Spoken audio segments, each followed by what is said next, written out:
Nizamidə sərnişin avtobuslarında cibgirli ilə məşğul olan şəxs ələ keçib. Rayon polis şöbəsinin və 23-cü polis bölməsinin əməkdaşlarının keçirdikləri əməliyyat istintaq tədbirləri zamanı məlum olub ki, dırnaqarası qəhrəman Bakı şəhər sakini Mehdi Cəlalovdur.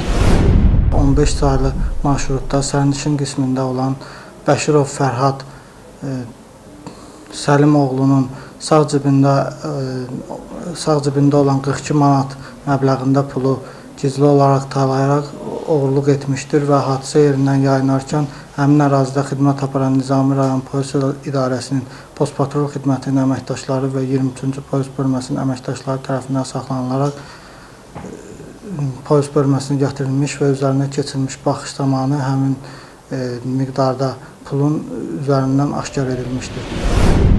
Araşdırma zamanı üzə çıxıb ki, sözə gedən şəxs gecə saat 8 radələrində 15 saylı xətt avtobusunda Ağcabədi rayon sakini Fərhad Bəşirovun cibindən 42 manat oğurlayıb. Planını həyata keçirəndən sonra ərazidən qaçmaq istəsə də alınmayıb. Çünki elə həmin vaxt sözə gedən ərazidə xidmətdə olan 23-cü polis bölməsinin əməkdaşları onu saxlamağa müvəffəq olublar. İstintaqa cəlb olunan Mehdi əməlini səmimi etiraf edərək hadisəni də yalnız pula ehtiyac səbəbindən törətdiyini deyib.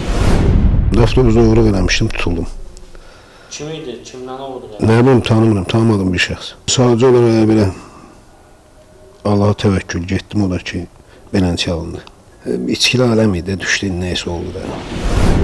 Onun üzərinə baxış zamanı müəyyən miqdarda narkotik vasitə olan heroin də aşkar edilərək müsadirə olunub. Bundan əlavə qeyd edək ki, Mehdi Cəlalov əvvəllər də soyğunçuluq əməlinə görə azadlıqdan məhrum edilib.